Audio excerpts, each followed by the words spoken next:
cosplayers who became wanted criminals. Punisher with a Comic-Con murder plot, to a redneck Raven cosplayer kidnapping a teen, to a Japanese Joker truly fed up with society. Today we'll be exploring the bizarre underbelly of the I'm not on here. I'm not a cosplayer or a wanted criminal. What are we talking about? Playing community, discussing a handful of eccentric crimes committed by some of its more unhinged, costumed characters. Anime, gaming, and cosplaying conventions can be some pretty I was say they all fucking stink. Pre-ad though. Is this an ad for some body? Yeah, bro. You almost got me. honored tradition. Power Ranger arson. With Ranger arson attack.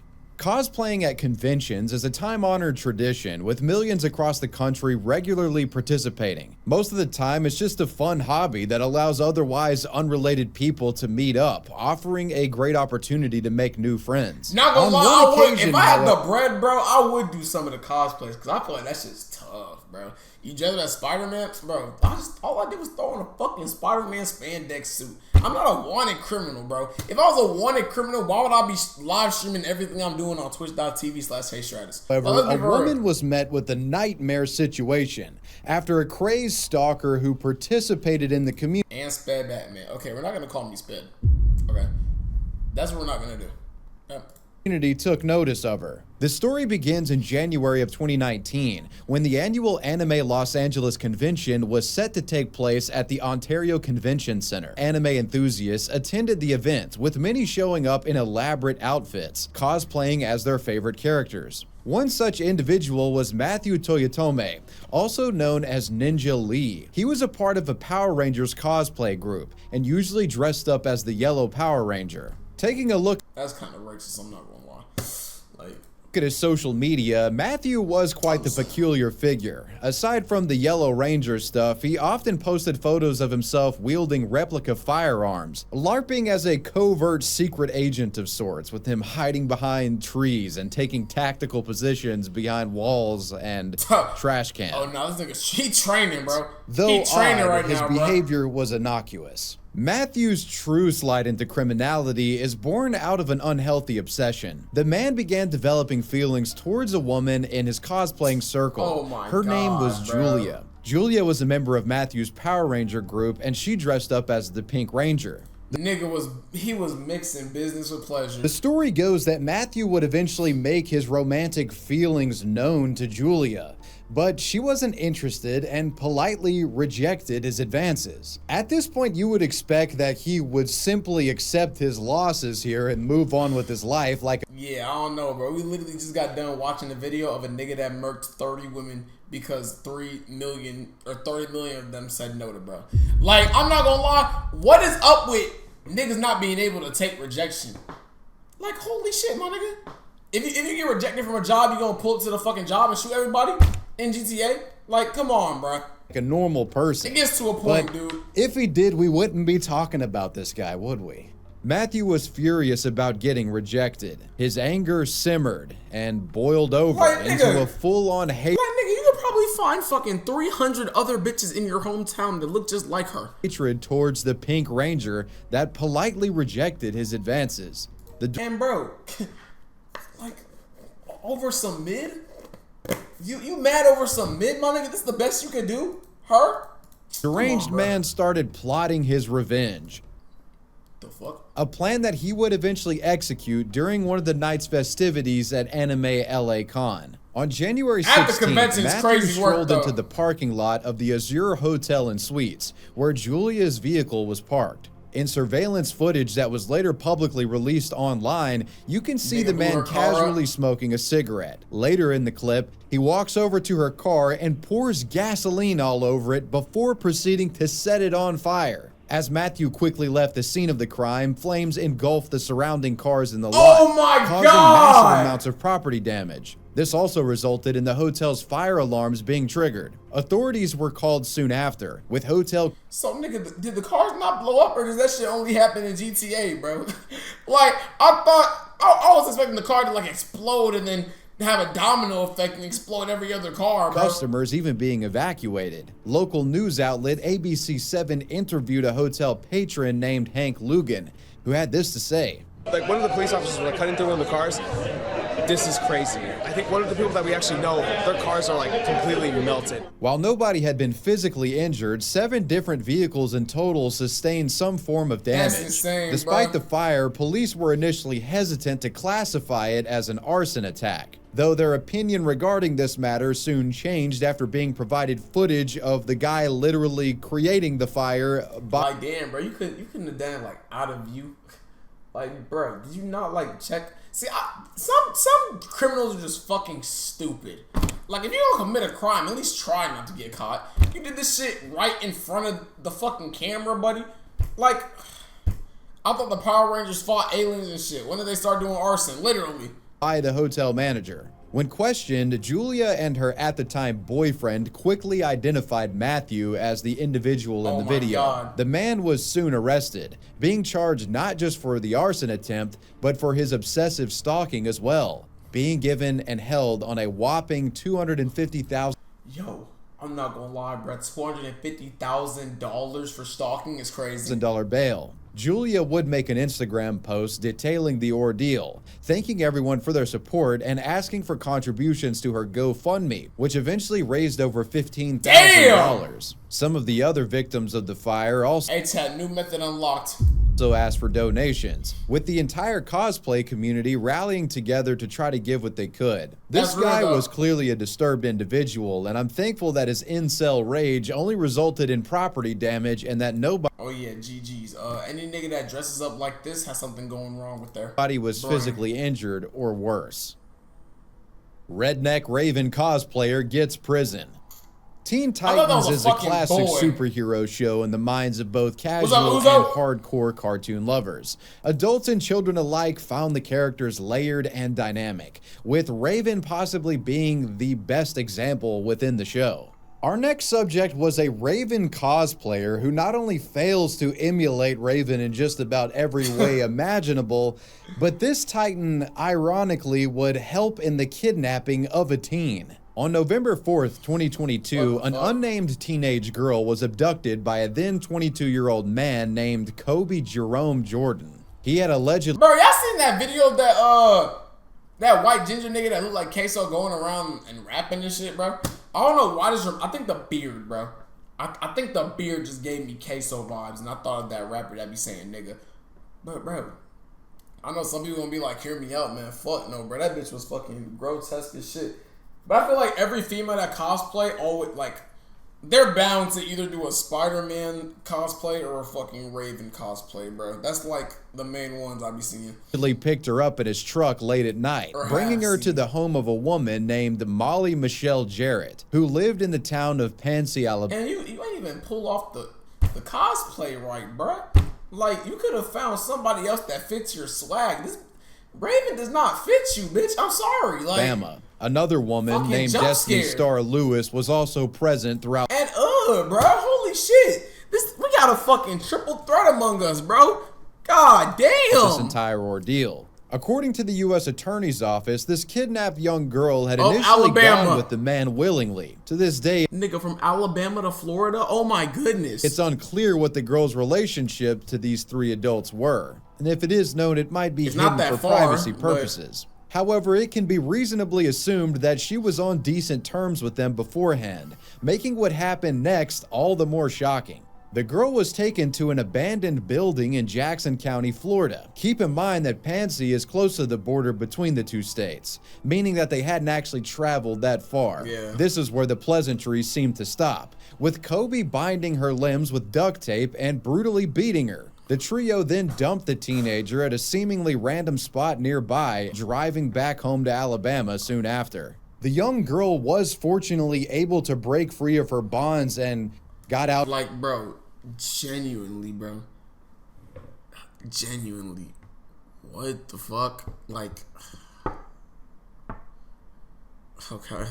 I just don't get it. And found help. Yeah, let's just go out and kidnap this girl and transport her all the way to fucking Florida and beat the ever-living dog shit out of her and duct tape her legs together and everything just cuz. Like, A bro, report what? had already been filed after she was spotted by a nearby resident, with the teen's testimony resulting in an investigation being launched. Given the fact that the victim knew exactly, who the perpetrators were and where they lived, it wasn't exactly difficult for police to track them down. They set that While bitch this up. story is pretty Facts. crazy on its own, it was photos taken after the perpetrators captured that garnered the most attention by the press. In a Facebook post published by Florida's Jackson County Sheriff's Office, photos of the deranged criminals were showcased. And in one of them, you can clearly see here that Molly is sporting a Raven cosplay, That bitch the fat as costume shit. being My worn bad. during the perpetration of the crime. To this day, it is somewhat unclear as to why she was wearing this Raven cosplay. Like, bro, bitch said, yeah, let's do a hit out on somebody, and I'm gonna wear my motherfucking cosplay while I get caught. Hell If I had to take a That guess, one I'd gon' say hit. maybe them being from South Alabama had something to do with it. The juxtaposition of such a serious criminal offense being carried out by someone wearing a half-baked Raven costume caused many in the comments section to mock the individuals responsible, with the story becoming a full-blown meme of sorts. Bizarrely, Molly's photo was even featured in official news coverage of the situation, adding to its absurdity. 2 are behind bars tonight after being arrested for kidnapping a girl in Jackson County, Florida. Colby Jerome Jordan is accused of kidnapping a girl Friday evening. The two then met up with 2 other females, one of whom is Molly Michelle Jarrett. Despite all the jokes being made at the criminal's bitch ugly expense, as fuck. the Okay, I was good, authorities Eric. weren't laughing, at least publicly. In March of 2024, all 3 individuals responsible for the kidnapping were officially charged. Good. While they had initially pled not guilty in 2023, it appeared that their tune had changed as the legal case proceeded. The fact that they had crossed state Motherfucker, the lady that got kidnapped literally snitched and said that they know where every one of them lived, and they're filed not guilty. lines also didn't help their situation, I guess. with the incident being considered a federal crime. In the end, Kobe was given 7 years, Destiny was given almost 6, and Molly, the redneck Raven, was given 11 with no chance of parole. Damn. They're currently serving out their GGs. sentences, hopefully never being able to cause harm to any more innocent teens Womp again. womp to them on For God. now, She's she'll ugly be as fuck. Azarath Metrione sitting her ass in prison. Deaf W's in the superhero attacked by real-life villain. Bro, you can't.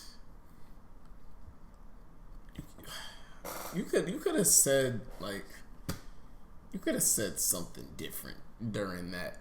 Come on, man. Rayshawn Pitt, or Ray for short, was a local phenomena in Florida. As a deaf person, Why all this shit Ray has happening in sadly Florida, had bro? fewer opportunities in life, often struggling to find positive ways to channel his energy. He was adopted by his father, a man named Rusty Pitt, and his wife Angie, all the way back in 2004. There's no way that nigga dad's name is Rusty Pitt. That gotta be cat, bro. And imagine your dad named Rusty Pitt, bro. I guess you're funny as hell, man. I appreciate you, gang. Growing up was a battle. Ray struggled with a lack of social skills and often lagged behind as a result. To top it all off, his adoptive deaf. father unfortunately passed away when Ray was a teenager, making his R.I.P. life even more difficult. Though a publication known as the Daily Commercial reported that things began to look up for Ray after a kind-hearted U.S. military veteran befriended him and gifted him a Superman costume. Oh, that's Ray sweet. was a big fan of superheroes and kung fu movies, and this costume allowed Hey, bro, I'm sorry. I know this is a serious topic, but Superman gotta be top 3 most overrated heroes. Fight me if you want. I don't give a fuck. Y'all like strong men whose weakness is a fucking rock? No. allowed him a way to become his larger-than-life role models in a way, and channel his creative energies. At 20 years old, Ray, donning his gifted Superman costume, began standing on a street corner next to the highway in his hometown of Mineola, Florida, performing action moves and shadow boxing as cars passed by, doing so purely to entertain the public. Alright, bro, I swear to God, if somebody just randomly comes out of their car and starts beating this nigga up, I'm gonna be mad as fuck.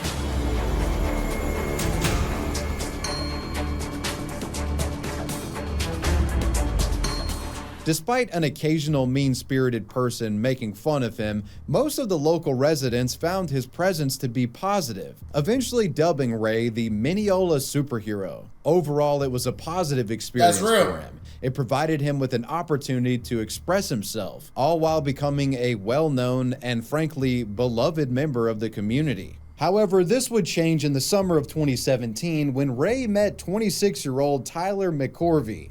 This deranged individual, for some reason... Oh yeah, this nigga just looks like he fucking hates black people. I'm sorry. He just looks racist. He got racism written all over his face, bro. R-A-S-C-I-S-M. Reason had a he's fucking racist, desire bro. to fight the deaf superhero. According to later witness reports, Tyler was seen mocking Ray's disability before physically assaulting him. The incident was described by a woman who personally knew him in an interview with a local news station. I saw him imitating Ray's moves.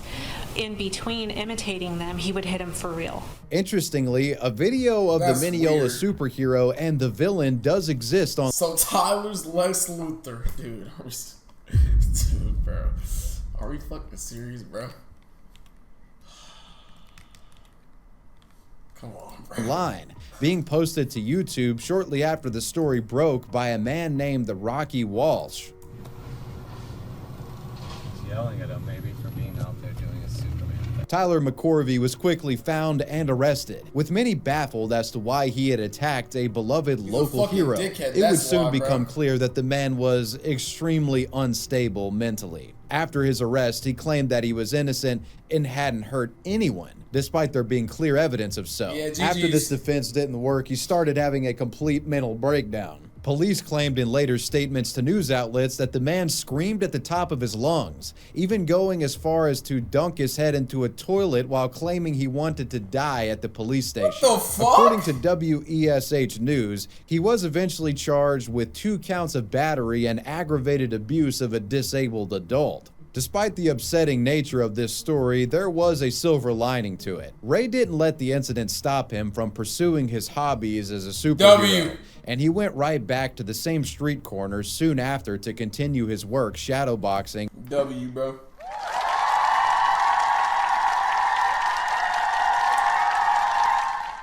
But I'm sorry.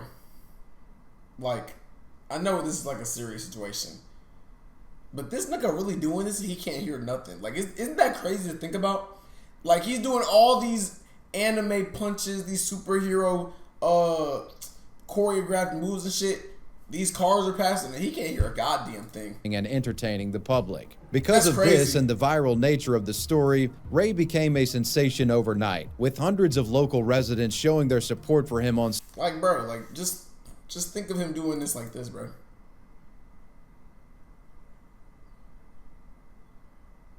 Like, that is so crazy to think about. A Facebook page was started in his honor, and many Oh my God, he hit passersby that gave move, him though. drinks Damn, and other gifts damn, while he stood out damn. dancing in the hot Damn. sun, with cheerful people honking at him as they passed by. I do want to clear one misconception that I've seen Nigga about really this might be story Superman. online. The majority of news outlets that have reported on this story claimed that Ray was autistic. Just know that according to Ray's mother, this guy isn't autistic, he's simply deaf. As simple as that could be, I guess. Wow, they're rude. His mother, Angie, claimed that he had developmental issues, but denied that it was the result of autism. Though Are we fucking serious, chat?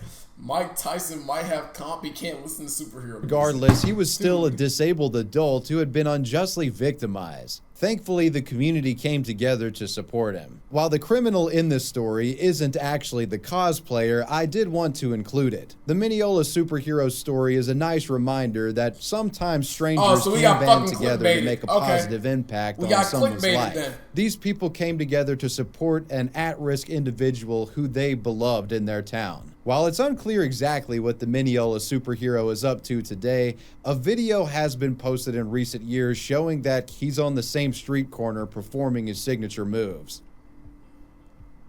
Obese What's good, Punisher Tickle? gets What's good, busted. Valkyrie? One of the most iconic anti-heroes to come from Oh yeah, no, I'm not gonna lie, bro. Anybody doing a Punisher cosplay, they probably have fucking AR-15s hung up on their fucking walls for display, bro. I ain't gonna lie, Frank Castle's a fucking comics is the demon. Punisher. The Punisher took matters into his own hands, often killing criminals as a part of his own brand of vigilante justice. However, the fictional character unfortunately served as the inspiration for a potentially deadly crime that took place back in 2017. Hey, but at least none of these are happening at conventions, bro. I thought like most of these were gonna be happening at conventions, so I'm happy to hear that none of these are. But considering we saw this nigga walking in what seemed like a convention, this might be the only one. Matthew Sterling was a then 29-year-old man who, for some reason, I never got developed into a the hatred Punisher, of the actor show. Jason David Frank. I've been wanting to rewatch Daredevil though. I've been wanting to like just watch superhero shows in general. Daredevil, Arrow, nigga.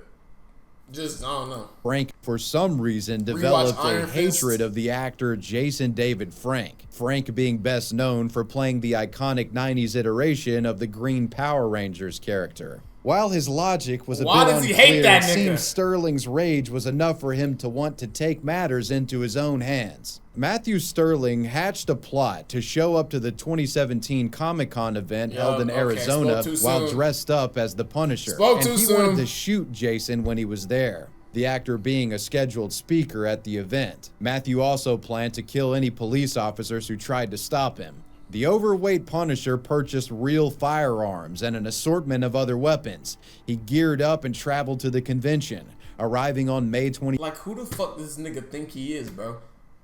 This nigga is not the, he's really not the Punisher, bro. You're fucking 7 tons. You're 237 tons, my nigga. Like, you are not the Punisher, my nigga. Holy fuck. I never saw Daredevil though. Daredevil's good as fuck. That shit is great. 25th. The thing is, since realistic guns are worn quite often at cosplays, nobody really gave him much of a second glance. Surveillance footage shows the portly Punisher walking around freely, going up and down the halls without any interruption. Fat ass nigga. Though he would have been. I know that nigga fucking breathing hard as shit. Nigga walking around like this, bro. Everybody did something. Where you at? Where you at? When I fucking see you, I'ma kill you. Fat ass nigga, bro. Piss me off. Eventually draw some attention. The details of how this man was stopped were covered extensively in a lengthy article by the Phoenix New Times. According to this publication, Matthew had avoided numerous security checkpoints and entered the convention with his guns without issue. Officers had become aware of his presence due to a disturbing tip they had received from an acquaintance of him. Apparently, he had been messaging them on social media about plans and had made numerous concerning posts as well. After hearing about this, authorities... Like, I ain't gonna lie to you, my nigga. If I had a friend who was texting my phone talking about, yeah, I'm about to shoot this bitch up, bro. I'm finna be in a showdown with one of the cosplayers with my guns. I'm snitching. You need to go to jail. You think I'm not gonna... Yeah, you may not kill me, but you gonna kill these other niggas and I'm associated with you, gang. I'm sorry. Authorities entered the con and tried to find him. They soon would find Matthew and approached him to detain, but they struggled significantly when trying to subdue him. This was due to the man's enormous weight. Eventually, though, this guy would be brought into custody. After he was arrested and questioned, it was clear that this guy was more mentally deranged than anyone could have predicted. Oh, so nothing actually happened. He was the actual real-life embodiment of the Punisher. The guy was completely nuts, saying that he had actually previously stabbed Jason Frank, the Green Power Ranger, 15 years ago, and wanted to finish the job. And no, he did not stab Jason 15 years ago. The guy was cuckoo. Yo, niggas living in his own fantasies, bro. He also stated he believed corrupt police officers needed to be killed and that he was the man to do it. After an investigation, it was also discovered that Matthew Sterling had set a reminder on his cell phone to kill the Power Rangers actor on that day of Comic-Con, setting it as like an alert in his iPhone. His bro had the fucking alarm setups for it. Obviously, this was a lot to take in for the media who was reporting on this case. While the incident was certainly very serious, the bizarre nature of his claims, combined with his unique look, caused some onlookers to find the whole ordeal somewhat funny, including myself. A local news outlet seemed to subtly mock him in their report, making multiple references about the guy's weight. Little Guy, fat as ass you can nigga. see, Matthew Sterling is a big guy. And Little we can fat see him ass from nigga. several angles on that day as he walked through the Phoenix Convention Center Niggas for at Phoenix Swansky need to go Comic-Con kill this all the year. calories That in the struggle is gym. not captured on any of the center's cameras. You can see Sterling is... Hey, that nigga a bitch made though. He ain't stand on business. Hey, what happened to you killing all the cops that was finna get in your way, nigga? Now you're surrounded by them in a fucking prison, nigga. Yeah. massive in size. It did take some time for officers to take him into custody. Nigga ain't Jason standing the on Green shit. Ranger himself would soon respond to the incident. In an interview with the NBC News affiliate, he said, "I've already forgiven him. Do I want him to serve jail time and get mental help? Absolutely." The convention director the also green, made a statement to Facebook claiming that the event was now Power upping Ranger the off himself in security GTA? measures. This included banning props of any kind in an effort to prevent weapons from sneaking through again. This resulted Niggas in a should've been done significant this amount shit. of backlash from attendees in the comments, with many feeling that it was an overreaction. Why don't you ask Jason Frank? I think he would say it's not an overreaction. I think anybody looking at this rationally would say that it was probably a pragmatic choice to ban the fake replicas just for this con. While Sterling initially pled not guilty in court, the proof was undeniable. The real question, though, was this guy culpable considering his mental health? Given the fact that he was clearly mentally ill, his lawyers sought an insanity plea on the basis that he didn't know he was doing anything wrong when perpetrating his deed. In an article Here we by go with AZ this shit, Central, bro. it was revealed that an initial psychiatric evaluation determined Sterling might have had schizophrenia. During the trial, his lawyer, Dwayne Cates, stated, "His psychosis seems to struggle between being Batman and the Punisher." So you trying to tell me this fat ass nigga think he Batman? Yo! Hey, calm down, my nigga. You ain't me. Which is significant You ain't because me, bruh. Batman does not kill anyone while the Punisher does. In late 2020, Matthew Sterling was sentenced to serve over 25 years in a mental hospital, where he remains today. In W. the end, it was fortunate that he hadn't actually harmed anyone and that he was That caught nigga before not he could do any Batman, real bruh. damage. The Japanese Joker attack. In 2019, Last one, I think. the Joker shocked the world with its dramatic and unique take on the Bro, the first movie of Joker was actually fucking good. That shit was actually amazing. That's one of the first movies where I'm like, damn. Okay. I thought this was going to be but then if you really watch the first half into the second half, you see the parallel. You see a little parallel in the downside of this nigga fucking, his mental slowly deteriorating, and this kind of, it was a good ass motherfucking story. I ain't gonna lie. iconic supervillain. Hey, BBG Hart, you get I'm probably not going to get Diamond. I ain't The gonna lie. Joker shocked the world with its dramatic and unique take on the iconic supervillain. Instead of being a criminal mastermind, the humble yet insane Arthur Fleck was portrayed as a mentally ill loner who committed heinous crimes after completely snapping when society pushes him to the brink. Now, you guys remember this with a lot of chatter about would this movie cause real-world violence, and for the most part, that proved not to be the case. But an incident did... Shit, the Dark Knight was the one that... Bro, y'all remember when that one Joker nigga shot up the fucking movie theaters? Y'all remember that shit? That was crazy. That made me never want to go to a movie theater again. Occur in 2021 that very much mimicked the actions of the supervillain. In October of that year, a then Well, I'm very 24-year-old impressed. man named Kyoto Hattori boarded a Japanese subway train. Without warning, he pulled out a knife and began attacking passengers. He then would start a fire using lighter fluid that he had on hand, causing smoke Oh to my fill the entire God. car. Passengers can be seen in videos of the incident running in terror, climbing out of the subway car windows after it had come to a stop. Oh my God.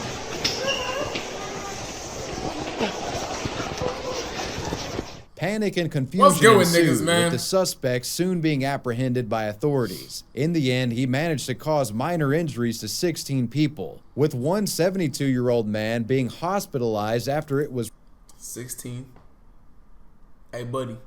It's right in front of you. My bad. revealed he was stabbed. The ordeal caused quite the media stir, not just because incidents were rare like this in Japan, but because the guy was dressed like the Joker. Footage later surfaced of Kyoto smoking a cigarette while riding in the subway train car, seemingly fully LARPing as the Joker. When questioned, he claimed that he idolized the Joker and had wanted to kill as many people as possible. Apparently in true Arthur Fleck Joker fashion, Kyoto claimed that he had been driven to this violence after hitting a breaking point, with the stress of society and drama in his personal life resulting in him hitting rock bottom. According to— Yo, niggas is just too full of themselves, bro. Like, gang, the Joker don't know you, my nigga. He is a fictional character. There's no way you relate to him that much to where you want to fucking throw your whole life away. To an article by the Japanese news company FNN, he had been devastated with grief after his girlfriend of 9 years broke up with him and married someone else just 6 months later. And after that, he went Joker mode. He had also been transferred to a different Oh my god, department another nigga and his female getting fucked up and shit, bro. at his job after making a mistake, causing him to become borderline suicidal. When asked in court why he chose to imitate the Joker, he stated this: "I wanted to become like him. The Joker doesn't value human life. He doesn't think anything of hurting people. I thought I couldn't commit murder unless I had that kind of feeling." It's an interesting case study, with the bizarre nature of the crime causing it to gain even more attention. The BBC released a think piece on the situation.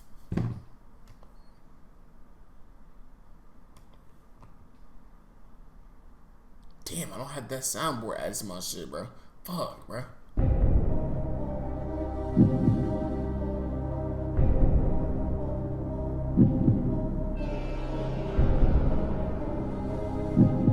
BBC?